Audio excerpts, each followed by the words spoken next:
চাচা, নতুন গাড়ি কিনলেন, কিরকম কি হতে রে বা? ভাড়া কবা ভাড়া বোঝা হচ্ছে না, খুবই ভাড়া কম। কোশিনে হচ্ছে না। 2 লাখ 2.5 লাখ টাকা দিয়ে গাড়ি কিনলি রে বা, প্রত্যাহার না হলে তাহলে গাড়ি চালা লাভটা কি?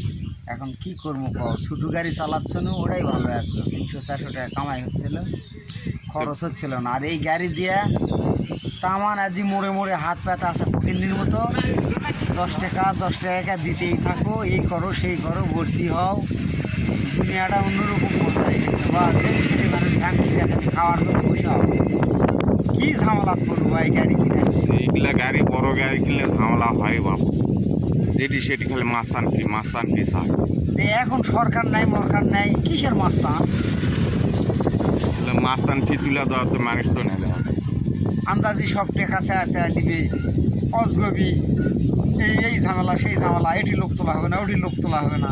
যা খাটাই গাড়ি মানুষজন হতে আশায় গাড়ি ভাড়া মেরাই তো বেঁচে আছি, তাছাড়া ভাড়া করতে হবে।